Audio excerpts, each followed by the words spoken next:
हमारे साथ बात करने भारतीय जनता पार्टी के नेता जी वीएल नरसिम्हा साहब जिस तरह से तिरुपति बालाजी मंदिर के प्रसाद में मिलावट की बात आ रही है, जानवरों की चर्बी मिलाने की बात कही जा रही है और मुख्यमंत्री चंद्रबाबू नायडू ने खुद इस बात को ऑन रिकॉर्ड बोला, क्या कहेंगे आप? भाजपा का क्या रुख है? हम इस बयान से बिल्कुल आश्चर्यचकित है और दुखी हैं। इससे बड़ा पाप क्या हो सकता है? तिरुमला तिरुपति बालाजी को विश्व में सभी हिंदू अपने देवता मानते हैं और इतना प्रसिद्ध मंदिर है और वहां के प्रसाद के लिए पूरे विश्व में हिंदू तरसते हैं। मतलब जीवन में एक बार उस प्रसाद का सेवन का एक इच्छा रखते हैं। ऐसे मंदिर के प्रसाद में इस प्रकार के मिलावट की जो बयान है माननीय मुख्यमंत्री चंद्रबाबू नायडू जी के द्वारा, ये हम सबको बहुत दुखी करती है। सबसे पहले दुखी करती है और इसका हम घोर निंदा करते हैं। जो भी इस कार्य के लिए जिम्मेदार है उसके खिलाफ बहुत ही गंभीर कार्रवाई होनी चाहिए, ये मांग करते हैं। क्योंकि ये लैबोरेटरी कोई राजनीतिक बयान नहीं था। माननीय मुख्यमंत्री जी ने कोई बयान नहीं दिया है, वो राजनीतिक बयान नहीं दिए हैं। वो एक लैबोरेटरी रिपोर्ट के आधार पर उन्होंने ये जानकारी दी है।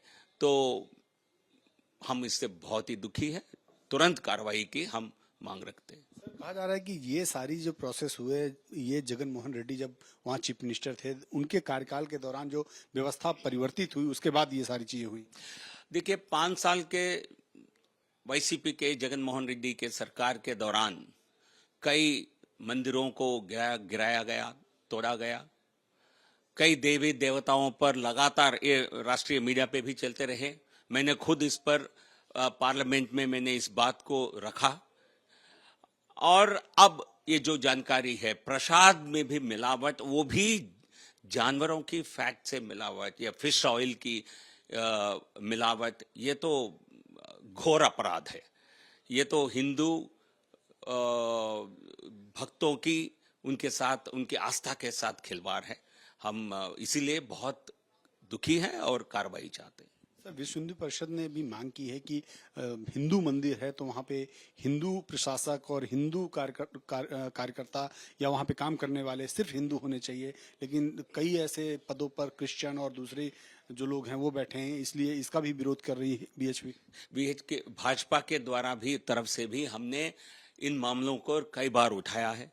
और टीटीडी के, आपने सही बताया, टीटीडी एक हिंदू धार्मिक संस्था है और जो श्रद्धालु जो कंट्रीब्यूशन देते हैं वो भी टीटीडी का निर्वहन सरकार के द्वारा होता है, टीटीडी के माध्यम से, बोर्ड के माध्यम से। और ऐसे मंदिर में जो आस्था से जुड़ा हुआ है, वहां सभी व्यक्ति, सभी कोई कर्मचारी भी हिंदू होनी चाहिए, आस्था रखने वाले होने चाहिए। केवल टीटीडी में नहीं, हमने देखा है श्रीशैलम एक ज्योतिर्लिंग है। श्रीशैलम श्री मल्लिकार्जुन स्वामी का मंदिर है कर्नूल जिले में, वो भी बहुत ही प्रसिद्ध मंदिर है। वहां भी कई बड़े संख्या में गैर हिंदू को वहां जॉब पे रखा जाता है। और इसके अलावा जो मंदिर के प्रांगण में, परिसरों में जो दुकानदार होते हैं वो भी हिंदू होनी चाहिए, ये हमारी डिमांड है। क्योंकि गैर हिंदू कई बार हमने देखा, खासकर श्रीशैलम में, उसमें ज्यादातर गैर हिंदू है, उनको कोई आस्था ही नहीं है। केवल दुकानदारी करने के लिए जो लोग आते हैं उनको वहां नहीं रखना चाहिए। वहां धर्म को पालन करने वाले हैं, भगवान को मानने वाले होने चाहिए, ये हमारे डिमांड है। और आगे जाकर ऐसे लोगों के जो ऑलरेडी तैनात है, जो दूसरे धर्म के हैं, उनको कहीं और तबादला किया जा सकता है। हम किसी धर्म के लोगों के खिलाफ नहीं है, लेकिन मंदिरों में केवल हिंदू धर्म के लोग रहना चाहिए, ये हमारा भी एक मांग रही है। सर, क्या बीजेपी इसको लेकर कोई ड्राइव चलाएगी, कोई प्रदर्शन करेगी या इस राज्य सरकार के साथ मिलकर कोई बातचीत करेगी? तो राज्य सरकार में हम भी शामिल है।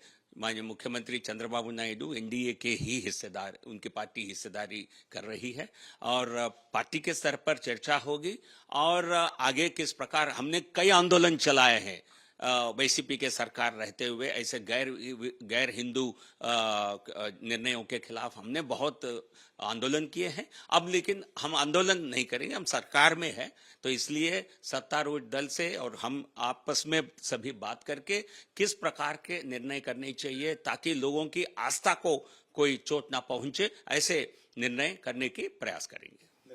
करने के लिए जीवी नरसिम्हा बात है, साफ तौर पे कह रहे हैं कि हिंदू मंदिर है तो वहां पे हिंदू कर्मचारी, हिंदू दुकानदार और सिर्फ हिंदुओं से रिलेटेड व्यक्ति ही रहना चाहिए। कैमरामैन निखिल रस्तोगी के साथ Neeraj Pandey, ABP news, Delhi. For exclusive and insightful videos, subscribe to our new channel ABP Live Premium.